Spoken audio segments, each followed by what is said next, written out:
Ce soir, donc, pour ceux qui étaient hier soir à la réunion de présentation des travaux de la porte de Rezé, vous ne serez pas surpris de voir ce soir Madame Laurence Pirotin, qui est chargée de projet pour ce dossier, le contournement. Je lui ai proposé de venir nous expliquer, nous faire un point d'étape sur ce sujet, parce que, comme on l'avait fait, on va le revoir à plusieurs fois. D'abord une première fois sur l'opportunité de ce contournement, une deuxième fois à propos du périmètre d'études qui avait été présenté ici, oui c'est ça, le périmètre d'études. Et donc maintenant, j'ai souhaité qu'on continue à faire le point, même si ce n'est pas un projet communal en tant que tel, il n'y a aucune décision à prendre ce soir, bien sûr, c'est un point d'information. Et donc, elle va nous présenter toutes les différentes étapes. Et pour ce qui concerne la première étape, celle de l'année 2017-2018, je pense qu'avant l'été, on essaiera aussi de faire un point d'information. Alors on verra comment on s'organisera à ce moment-là, pour avant l'été, largement avant l'été, pour que chacun voit après ce qui peut se passer en fin d'année, en particulier au moment du choix ou pas du tracé. Donc voilà, c'était vraiment une volonté de notre part de donner plus d'informations et de mettre à connaissance de tout le monde les dossiers comme ils vont se réaliser et se mettre en place cette année. Donc Madame Pirotin, je vous donne la parole. Vous appuyez sur le bouton, moi de toute façon Bonsoir, merci pour votre invitation. Donc, je suis Laurence Pirotin, je suis ingénieure en charge du projet du contournement des Sorinières qui est venu dans notre direction à la suite d'études antérieures et d'opportunités qui ont déjà été réalisées et donc présentées à l'occasion de ce conseil municipal. Je vais passer au sommaire, ça sera plus facile pour vous poursuivre. Donc, je vais juste présenter en 4 parties, rappeler quand même les études antérieures et puis ce qui s'est passé donc à l'occasion des décisions qui ont été prises. Ensuite, rappeler le contexte du contournement qui a été choisi, le principe qui a été choisi lors de ces études d'opportunité. La troisième partie, c'est ce qui est important pour vous, qui est un petit peu nouveau si vous avez suivi les autres présentations antérieures, c'est comment on va organiser le projet, parce que c'est assez complexe, et juste vous donner des éléments de planning, en tout cas du lancement du projet. Donc, les études qui ont été réalisées, notamment de 2013 à 2015, il s'agissait des études d'opportunité, puisqu'il y avait un besoin, en tout cas, une demande forte d'apaiser le centre-ville, le centre-bourg des Sorinières, et donc de voir justement comment se réalisaient les déplacements actuellement et comment ils pouvaient se dérouler aussi à l'horizon 2035 pour proposer soit un contournement, soit un boulevard urbain. Donc il y avait plusieurs scénarios qui avaient été balayés à l'occasion de ces études d'opportunité que je n'ai pas menées, mais que mes collègues de la direction de l'urbanisme avaient menées. On était arrivé à des conclusions, donc une décision d'un contournement et non pas d'un boulevard urbain qui était plus proche de la structure urbaine actuelle. Et dans le cadre de ce contournement, donc qui partait d'ici au futur boulevard des Léonard de Vinci, c'était 2 possibilités de tracé qui définit, donc il y avait une possibilité à cet endroit-là et à cet endroit-là, je vais les détailler un petit peu ensuite, et qui a permis de définir notamment le périmètre d'études qui a été passé en conseil communautaire. Donc un petit point d'étape du lancement du projet, il y a eu donc une présentation ici même par le directeur général de la cohérence territoriale, M. Éric Chevalier, le 17 septembre 2015, et qui présentait notamment les conclusions des études d'opportunité. Il y a eu le bureau métropolitain du 3 juin 2016, là qui a permis et qui a autorisé le lancement des consultations pour le lancement des opérations avec une assistance à maîtrise d'ouvrage. Il y a eu une information de monsieur le maire en conseil municipal présentant le périmètre d'études qui allait justement être voté quelques jours plus tard en conseil métropolitain. Alors pourquoi approbation du périmètre d'études? Tout d'abord pour qu'on puisse avancer dans les études sans bloquer d'éventuels projets qui seraient à réaliser dans le secteur. Bien sûr, en gros, on va les bloquer, mais c'est surtout pour protéger des projets et que les gens ne soient pas étonnés plus tard si on leur dit ben non, maintenant on a besoin des terrains pour réaliser le contournement. Et puis c'est aussi, ça permet cette délibération permet aussi de motiver une demande d'arrêté préfectoral pour pouvoir permettre des investigations sur site, qu'on puisse pénétrer sur les terrains, puisque ce sont des parcelles privées, et donc pour pouvoir faire des investigations qui vont être longues, hein, sur un délai assez important, que ce soit environnemental, pédologique ou géotechnique, il faut qu'on puisse pouvoir pénétrer donc sur les terrains privés et d'avoir donc ces autorisations.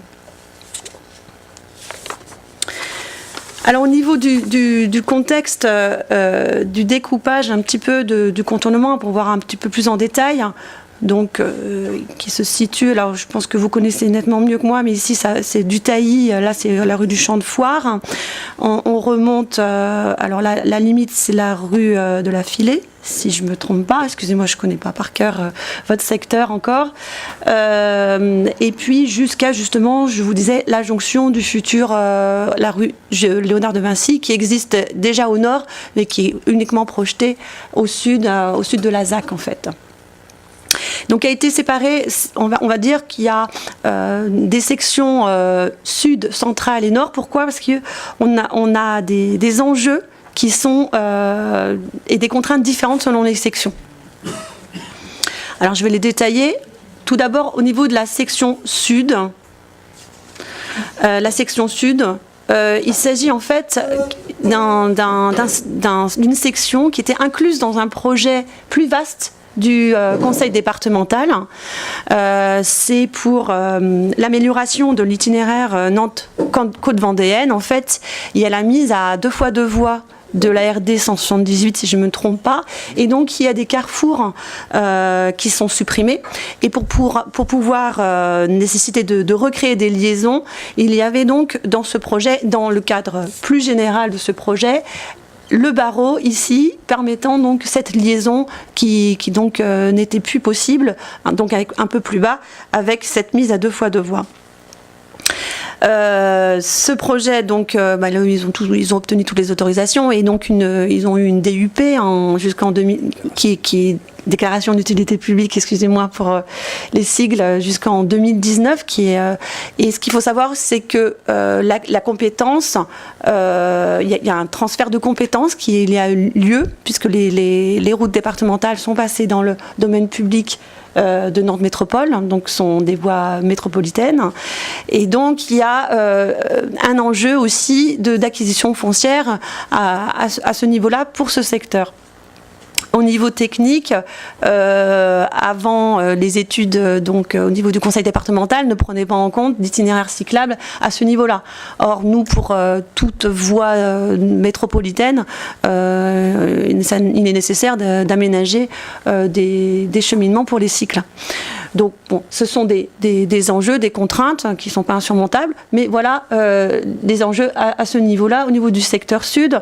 Alors, comme au niveau de la DUP, on ne sait pas si on va pouvoir la récupérer au bénéfice de Nantes Métropole, on l'a intégrée par sécurité dans l'ensemble des études, dans l'étude générale d'aménagement de l'assistance à maîtrise d'ouvrage, pour que on n'a pas de décision finalement, ça fera partie justement d'une autre déclaration d'utilité publique pour ultérieure, dans le cadre général donc du contournement. Pour la section centrale, alors on a des enjeux un petit peu différents, des contraintes différentes. Pourquoi? Il était donc ciblé 2 tracés, un rue de la Filée. Qu'il faut savoir, c'est que on a des contraintes environnementales, et puis on est en limite de commune avec Pont-Saint-Martin. Et je crois que la limite de commune, elle est au milieu de la chaussée. Donc c'est un petit peu compliqué aussi, c'est pas insurmontable, on peut toujours faire des projets à cheval sur 2 communes, sauf que là, on est en dehors de Nantes Métropole, donc ça a créé peut-être quelques difficultés, jamais insurmontables, mais bon. Il y a également des propriétés bâties le long de cette voie. Au niveau du tracé qui est un peu plus à l'est, mais là les contraintes sont plutôt de l'ordre d'exploitation maraîchère, puisqu'on traverse des zones agricoles bien connues dans ce secteur. Au niveau du nord, alors on a une contrainte importante et un sujet qui n'est pas anodin, c'est de comment on relie au nord, au futur boulevard de Vinci, qui actuellement dans les tracés qui sont indiqués donc sur les plans là de la ZAC, parce qu'on n'est pas du tout au même au niveau de la temporalité, on n'est pas au même point. Elle arrive, le débouché arrive en face du lotissement de la forêt. Donc voilà, donc c'est un petit peu contradictoire avec le contournement. Donc il y a aussi la proximité du lotissement à ce niveau-là, du village, pardon. Du village de la forêt. Bah écoutez, je suis désolée, j'irai voir comment c'est.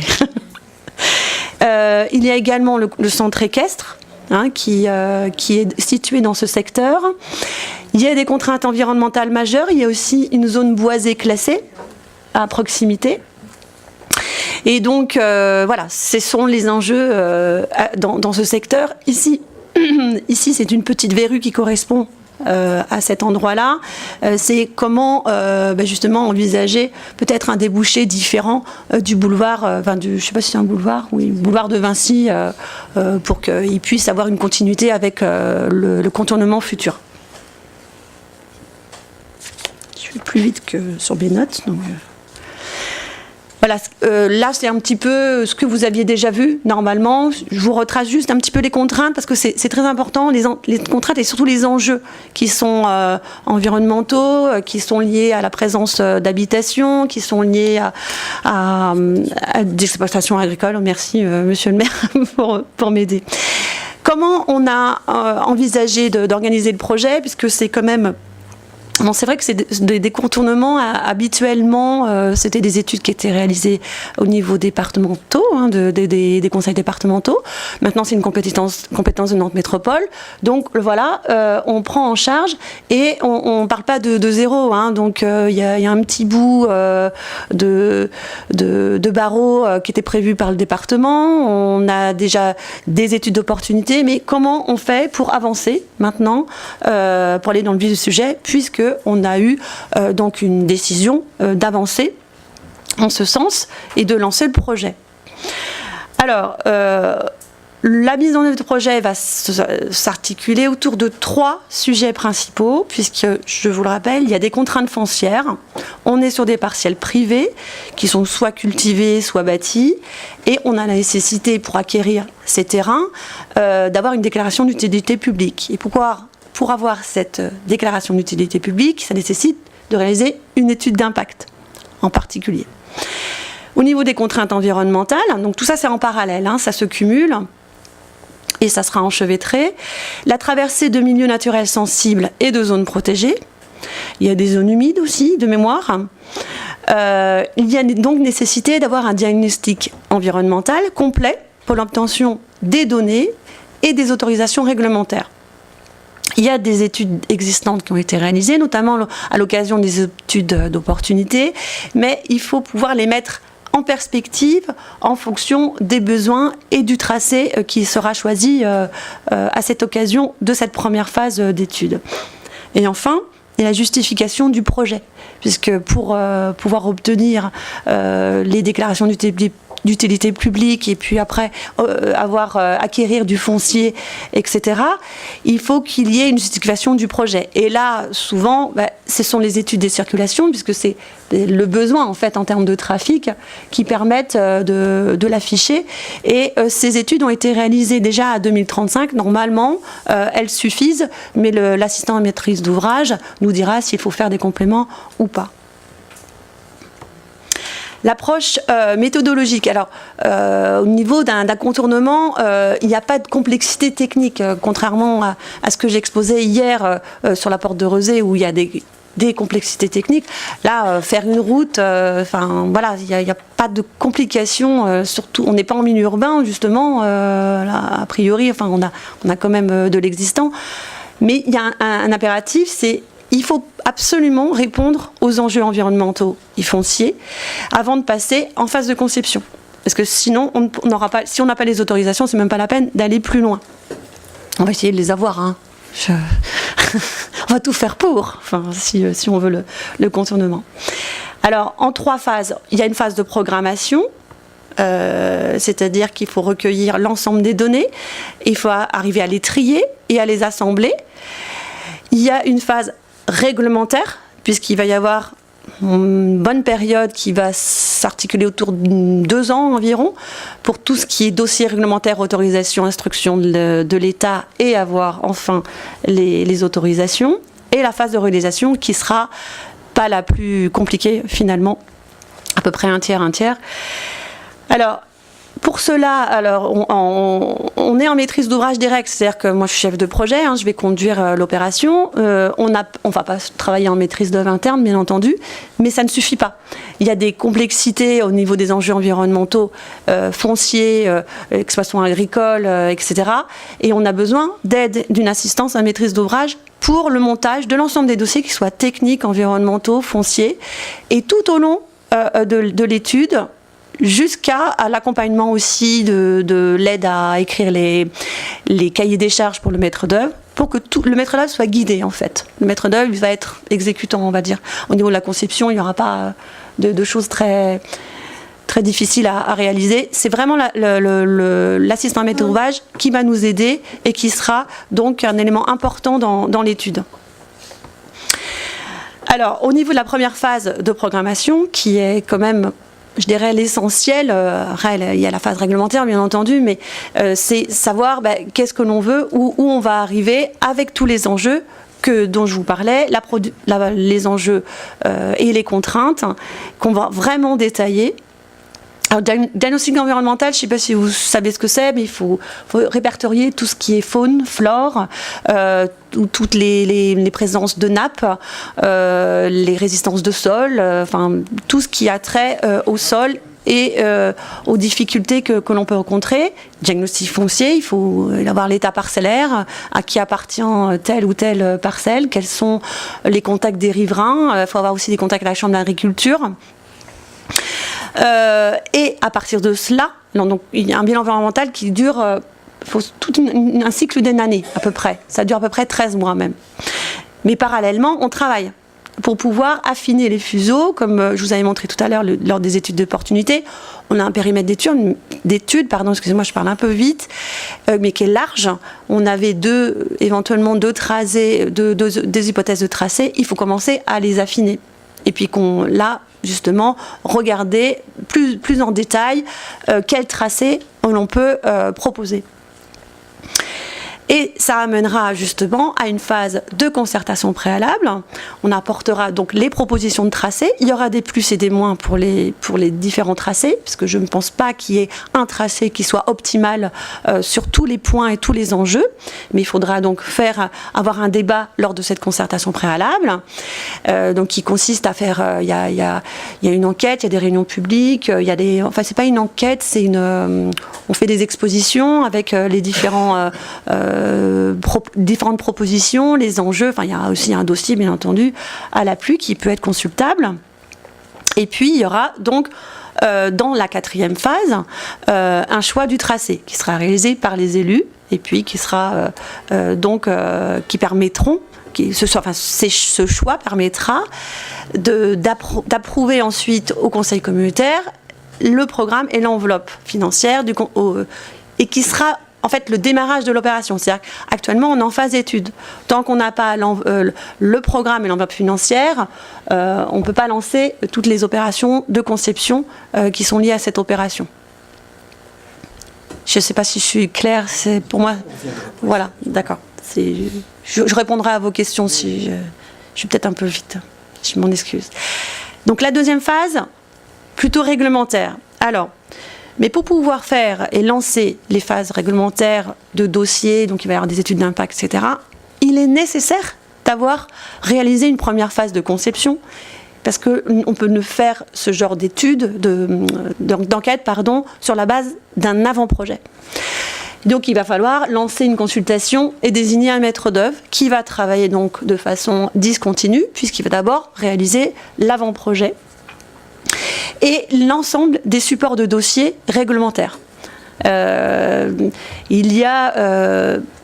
On a fait récemment ce genre d'enquête très très globale. Il y avait beaucoup d'enjeux aussi, que ce soit loi sur l'eau, foncier, etc.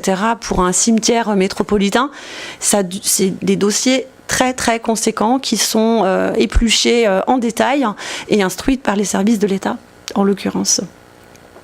L'élaboration des dossiers en question pour les enquêtes réglementaires et toute la période d'instruction par les services de l'État qui met à enquête publique, qui organise les enquêtes publiques. Pardon ?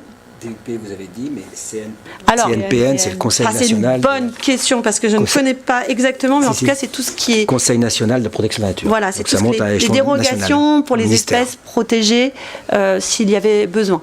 Voilà. Cette phase réglementaire donc s'achèvera par l'obtention de l'ensemble des autorisations pour acquérir les terrains et pour avoir l'autorisation de réaliser les travaux. Donc c'est dans ces dossiers, c'est là où on exprime les contraintes, les enjeux, et on dit comment on peut faire pour compenser si on détruit, par exemple, si on passe sur une zone qui est très, qui a des enjeux vraiment environnementaux forts, comment on peut faire pour les compenser. Si on peut dans le périmètre d'études, mais si on ne peut pas, ça peut être complètement dans un autre secteur, le plus proche possible, bien entendu. Je veux bien intervenir, puisque par exemple pour les zones humides, c'est la règle éviter, réduire, compenser. Voilà. C'est-à-dire qu'on commence par éviter de toucher à une zone humide. Si par la nature du projet, on ne peut pas faire autrement, eh bien il faut réduire l'impact au minimum. Et ce qui est impacté, en tous les cas, doit être compensé. Alors la compensation, ça veut dire que si vous êtes en présence d'une zone humide dégradée qui ne fonctionne pas bien, qui est fermée, etc., on peut en compenser en rouvrant une autre, normalement dans le bassin versant. Et donc il y a des règles comme cela qui permettent effectivement de pousser tout le monde à respecter les zones humides. Donc voilà comment ça se passe. Et tout ça, ça doit être prévu à l'avance et autorisé, quoi. Et la compensation, c'est pas qu'une histoire de surface comme ça avait été à un moment, c'est surtout, avant tout, une histoire de fonctionnalité, c'est-à-dire dans la mesure où on va remettre à côté une zone humide qui était dégradée, eh bien, il faut justifier qu'on va prendre des mesures pour que ça fonctionne beaucoup mieux et que globalement, le bilan soit positif. Avec des mesures même de suivi à plusieurs années. Là, on vient de le faire sur la ZAC dite de la Brosse, c'est-à-dire le parc Océane Nord. Et un an après, j'ai fait une visite de site avec les services pour vérifier qu'est-ce qui avait été mis en œuvre par rapport à ce qui était prévu. Et donc on a constaté par exemple qu'il y avait une mare qui avait été créée qui était mal conçue, etc. Donc le chargé celui qui avait mené cette opération doit corriger et puis ensuite ça peut faire un suivi sur 20 ans. Donc c'est quand même quelque chose les compensations c'est quelque chose de costaud. Pour le bien de la nature. Oui madame. D'accord. Voilà, ça marche mieux comme ça. Enfin, la troisième phase, j'espère que je ne vous ai pas trop assommé, c'est la phase de réalisation. Alors, c'est celle qu'on attend, c'est vrai, mais il faut être patient parce que sinon on risque de ne pas le faire du tout. Voilà. Donc, avec les autorisations, il faut acquérir les terrains, même si c'est en parallèle de la mise en place, le lancement de la suite de la conception, il faut, c'est un certain temps aussi pour acquérir les terrains. Il y a quand même pas mal d'instructions pour ce faire. On finalise donc les études de maîtrise d'œuvre, les études de projet, qui sont des études beaucoup plus poussées que les études d'avant-projet, et aussi toutes les études qui concernent les mesures compensatoires et d'accompagnement, donc qui peuvent être complètement en dehors du projet proprement dit. La phase de consultation des entreprises et enfin la réalisation des travaux. Donc je vais vous retracer ça un petit peu dans un planning, donc en prévisionnel bien entendu, qui est optimiste, puisque on peut jamais savoir quels aléas on va rencontrer, mais ça donne quand même un aperçu d'un projet qui, voilà, pour une réalisation en 2025, à peu près oui, tout à fait, ouais. Je vais revenir un petit peu plutôt au début. Donc on se situe au niveau de la barre orange à peu près. Donc là, on a lancé déjà les études, la mission d'assistance à maîtrise d'ouvrage. J'ai oublié de dire qu'on travaillait aussi en parallèle. Il y a un contournement à Orvault qui n'avait pas forcément exactement les mêmes enjeux, mais on a pu travailler de façon similaire au niveau de la méthode. Et donc ça a permis, d'ailleurs, la délibération de février concernait les deux contournements.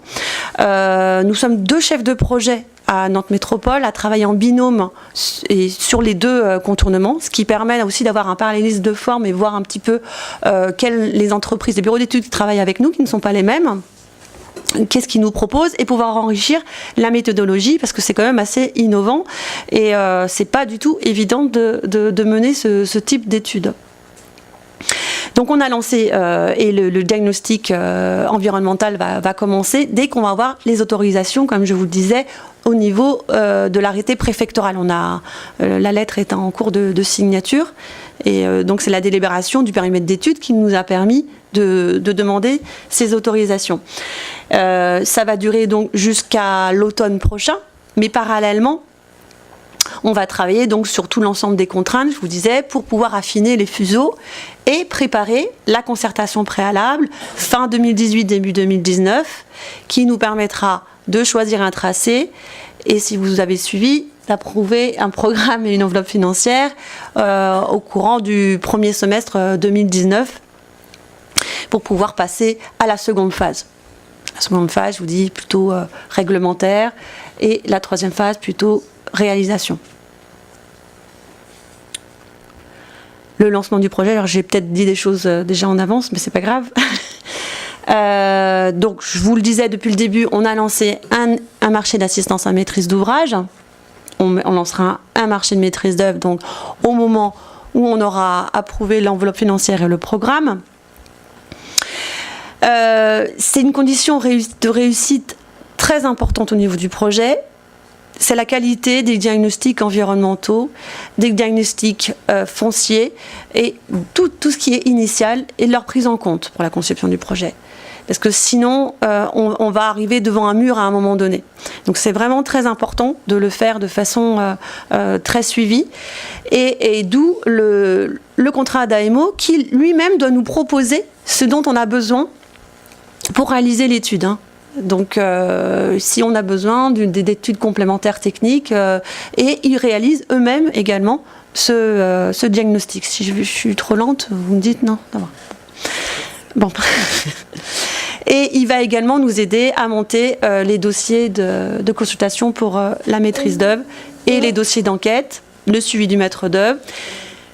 Pour information, donc c'est le bureau d'études Artelia qui va travailler pour une durée de 7 ans. Ce sont des contrats, on avait un budget, c'est inscrit, on a 600 000 € inscrits à la PPI, mais chacun je crois que c'est de l'ordre de 300 000 € chacun des contrats d'AMO, quoi. C'est pas rien, quoi. C'est important.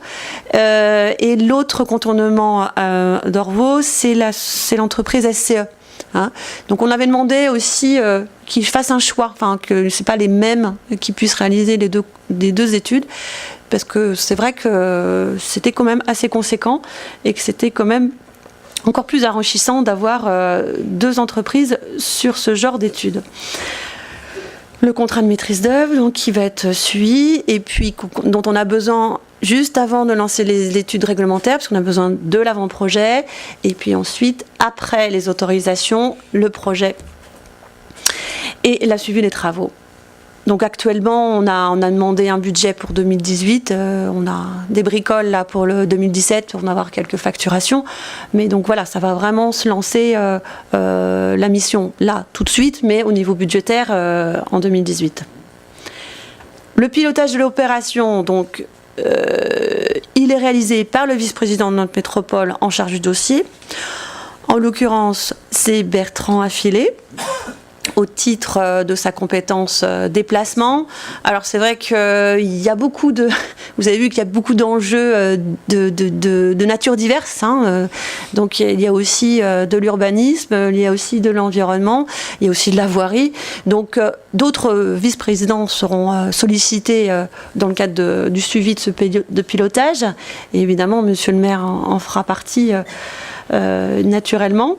Il y a un directeur de projet, c'est le directeur de l'espace public, monsieur Philippe Gallo. Je ne sais pas si vous le connaissez, il a succédé à monsieur Métois depuis cet été. Voilà. Et chef de projet, en l'occurrence mon collègue Laurent Poutiron et moi-même. Voilà, au niveau des services de Nantes Métropole. Je vous laisse continuer. Juste un mot pour préciser que, évidemment, vous l'avez compris, avec tous les enjeux qu'il y a la nécessité d'aller sur le terrain. Et donc, vous organiserez pendant un certain temps il n'y a pas que le bureau d'études qui va travailler sur place, il y aura aussi des rencontres que vous ferez avec tous ceux qui sont concernés de près ou de loin par cet enjeu. Et on fera un bilan de tout ça à un moment donné pour voir où vous en êtes dans vos démarches. Alors, je suppose qu'il y a des questions. N'hésitez pas. Madame Feuillâtre, prénommée Frédéric. Oui, bonsoir. À nos temps, vous avez indiqué que le choix du tracé serait par les élus et après la décision sera en conseil communautaire. En fait, oui, le tracé va être choisi en comité de pilotage, donc par les élus. Après, ça sera proposé en conseil communautaire, l'enveloppe et le programme, sur la base du choix du tracé. Vous dites par les élus, c'est les élus. Les élus qui votent, c'est ceux du conseil métropolitain, bien entendu. Voilà. Mais comme je vous ai annoncé qu'il y aura un point d'étape avant l'été, c'est pour qu'on voit où vous en êtes à ce moment-là dans votre réflexion, et comme ça on pourra aussi poser des questions et échanger sur ce futur tracé. Mais c'est vraiment, vous l'avez dit tout à l'heure, c'est une année charnière celle-ci. C'est-à-dire que à la fois pour les dossiers qu'il faut faire, il faut vraiment que les diagnostics sur le terrain soient bien faits. Et je peux vous dire que c'est pointu, donc, et que les services ensuite de l'État par rapport aux dossiers qu'il faudra instruire après seront très vigilants sur la qualité des diagnostics. Et également, c'est une étape importante l'année 2018 par le fait que c'est là qu'on va commencer à se préciser le tracé. Ça répond à ta question ? David ? Pour aller dans le même sens, il me semble impératif qu'il y ait un débat au sein de ce conseil municipal et que ce conseil municipal émette un avis avant. On regardera sous quelle forme, bien sûr. Avant le vote du conseil métropolitain. C'est quand même nous qui sommes en premier lieu concernés. Bien sûr. Et il faut qu'on ait notre avis qui soit donné formellement. On verra sous quelle forme que ça peut se faire. Ça, c'est pas un problème. On en discutera avant. Parfait. André ? Oui, j'ai une question. C'est une précision plutôt. La DUP du conseil départemental se termine en 2019 et quand on regarde le calendrier, la DUP globale commencerait en 2020. On va donc avoir peut-être pendant quelques temps des terrains sans DUP et au risque d'avoir des soucis, notamment sur là où il y a le barreau. Je crois. Oui, le barreau fait partie du périmètre d'études, donc ça veut dire qu'il y a un sursis à statuer qui s'applique automatiquement. Ça veut donc dire que rien ne peut se faire dans ce périmètre d'études sans notre accord. Oui, c'est ça. Oui, tout à fait. Ça veut dire que si quelqu'un veut monter des serres, par exemple un maraîcher dans l'endroit qui est dans le fuseau, dans le périmètre d'études, là, on demandera de surseoir. S'il y a je sais pas, quelqu'un qui est dans le périmètre d'études, qui veut agrandir sa maison, ça peut poser un problème. Imaginons qu'on trouve un itinéraire qui passe sur une maison, ce serait quand même ballot. Non, je suis pas sérieux là, évidemment. Patrick. Oui, s'il s'avère qu'il y a une économie d'emprise de terrain neuf, enfin je veux dire vierge, et qu'on puisse continuer à utiliser la route de Pont-Saint-Martin, qui est jointe avec Pont-Saint-Martin, est-ce qu'il y a moyen de s'associer avec la communauté de Pont-Saint-Martin pour prendre ce tracé, plutôt que de retaper dans des terrains vierges? Je vous laisse la parole, mais de toute façon c'est... Non, mais faut qu'il coupe. Il y a une rue à élargir. Non, mais pour moi, je pense qu'il n'y a rien n'est impossible, donc il faut vraiment regarder tous les enjeux les uns à côté des autres et les plus, les moins. Après, se lancer dans une telle opération sera vraiment qu'on n'ait rien trouvé de mieux, parce que là, ça devient plus complexe et du coup, je pense juridiquement plus complexe.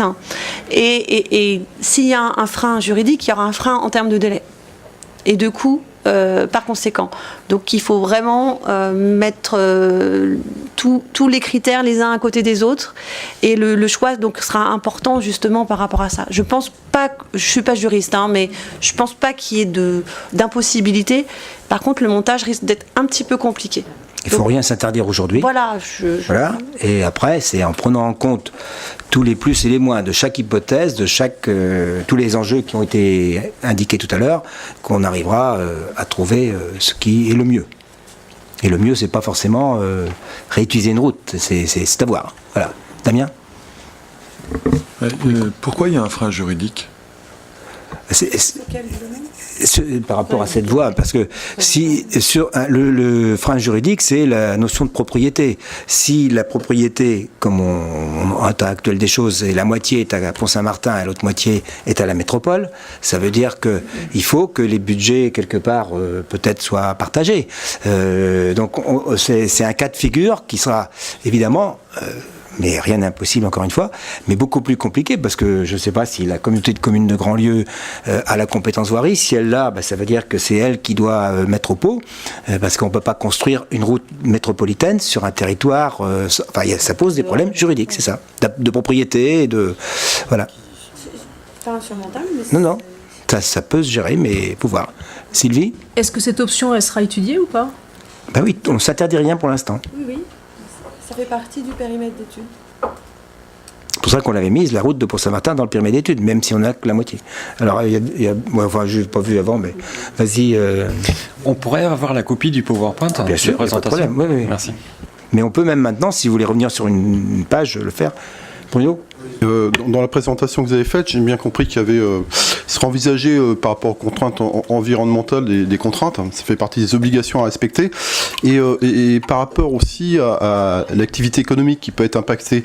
Donc là aussi, il y a des obligations en termes de compensation. Enfin, je n'ai pas de... En compensation, je ne sais pas. Par rapport notamment les tenues maraîchères qui globalement, sont globalement, tu as raison. Par rapport, voilà. Est-ce que je suppose que ça va être envisagé voilà, par rapport à une activité économique, par rapport au choix du périmètre, enfin pas du périmètre mais du tracé, pardon, et qui impacterait donc une activité économique quelle qu'elle soit, avec une nécessité de déplacement.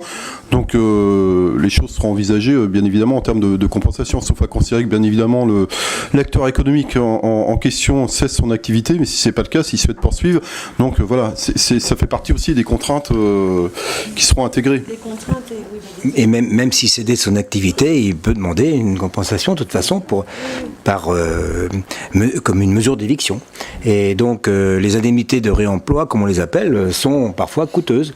Donc c'est pour ça que par exemple sur le secteur avec les maraîchers du secteur des vignes, eh bien les négociations étaient longues parce qu'il y avait d'un côté en plus des propriétaires en groupement foncier et il y avait une entreprise qui exploitait les terres. Donc il y avait à rémunérer le propriétaire et à trouver des solutions de réinstallation en partielle de l'entreprise maraîchère avec des indemnités qui sont plus ou moins importantes en fonction de ce qu'on lui trouve. Donc il y a des solutions qui ont été recherchées en partenariat avec la SAFER et la Chambre d'agriculture pour arriver à le repositionner sur d'autres terres, un peu plus loin, ailleurs, où on paye, quoi. Voilà, c'est ça. Donc là, la question, ça est en plein... Là, on a une tenue maraîchère qu'on traverse, donc évidemment... C'est une donnée qu'on a déjà, de toute façon, en ce qui concerne l'activité économique. Il y a des prix, il y a tout ça, c'est blindé, hein, c'est comme... Oui. Alors, est-ce que... Non, Damien ? Oui, c'est bon, vas-y. Non, j'insiste sur l'étude à faire sur la route de la Filée, parce que je voudrais pas que la simple contrainte juridique soit en fait quelque chose qui masque, tu me dis que je vais peut-être un peu trop vite, mais qui masque en fait la difficulté à s'entendre avec une communauté de communes à côté, quoi. Donc je pense qu'il faudra qu'on soit vraiment bien en veille sur le fait que les études là-dessus sont bien menées. Parce que au-delà de la difficulté à s'entendre avec d'autres communes voisines, c'est l'intérêt global qu'il faut compter. Et les gens de Pont-Saint-Martin et d'autres communes à plus loin vont utiliser ce barreau. Donc, Bien sûr. Ah bah ça, ils l'utiliseront, ils attendent que ça. J'en ai parlé l'autre jour au maire de Pont-Saint-Martin. Il est intéressé, mais pas. Ils n'ont jamais envisagé, quand on avait fait une réunion avec avec des représentants de la communauté de communes, on est très intéressé, on veut connaître tout sur le dossier, mais sauf qu'on ne participera pas. Non mais ça, c'est clair. Ah non mais c'est clair. Non mais on ne se refuse rien, mais c'est vrai qu'il faudra analyser toutes ces difficultés ici ou là pour trouver la bonne solution. Il n'y a pas que Micro, s'il vous plaît. Il y a aussi la proximité des habitats sur cette voie. Mais tout ça, ça fait partie de l'ensemble des critères qu'il faut lister, justement. Quand on travaille sur un domaine public de l'État, par exemple, on fait des délégations de maîtrise d'ouvrage. Donc, ça fait juridiquement, ça peut se faire. Comme montage, il n'y a pas de souci. Et ça fait bien partie du périmètre d'études et des solutions qui avaient été envisagées dès les études d'opportunité. Coupez, s'il vous plaît.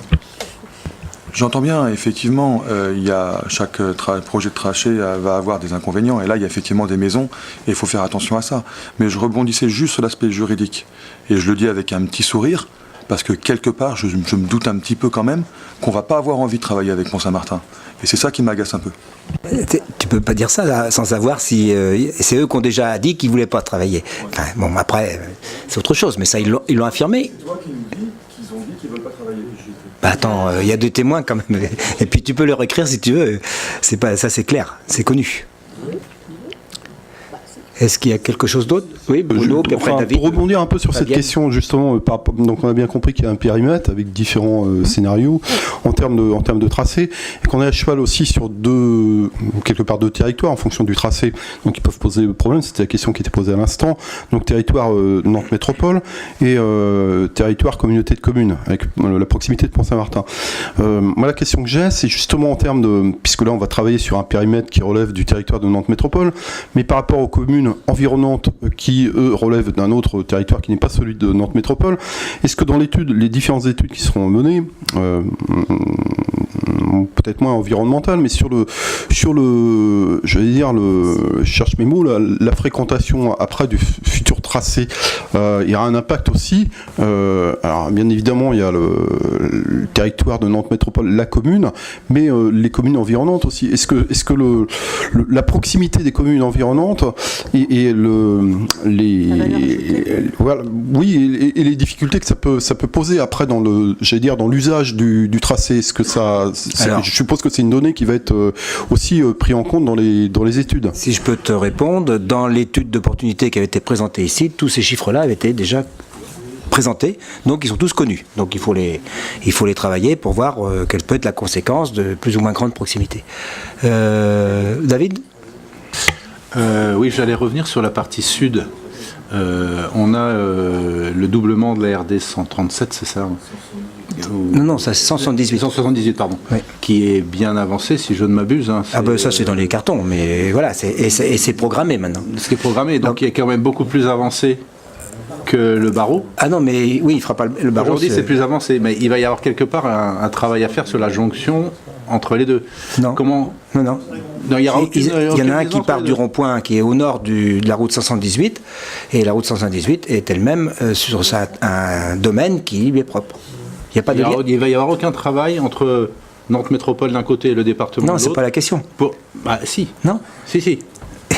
Pour savoir quelle est la meilleure façon de faire la jonction, l'intégration entre les deux routes. Le barreau n'arrive pas sur la 518 directement. Tu as regardé la carte, il arrive au rond-point du Tailly. Donc c'est là que se fait le lien. Et il y a peut-être, à mon avis, une réflexion à avoir. Ah ben non, mais physiquement, ça ne se rejoint pas directement. La 178. Elle est où alors? Comment ? Elle est tout près, la 178. Oui, mais elle est indépendante du rond-point. Ouais. Le barreau arrive au rond-point. Non, il y a erreur, il n'y a pas de travail en commun à faire. Faut être vigilant là-dessus quand même. Ah bah, tu peux, mais ce que je veux dire, c'est que c'est effectivement, physiquement, ça n'arrive pas au même endroit. Le périmètre, il part du rond-point, ici, simplement. Il ne rejoint pas la 178. Sur ce sujet-là, la 178, je pense que ce serait intéressant qu'on ait quelqu'un qui vienne nous présenter le projet tel qu'il est envisagé. Là, l'urgence était ce contournement. Après, on présentera soit en commission, soit en séance, ce qui va être fait comme doublement du 178. Fabienne ?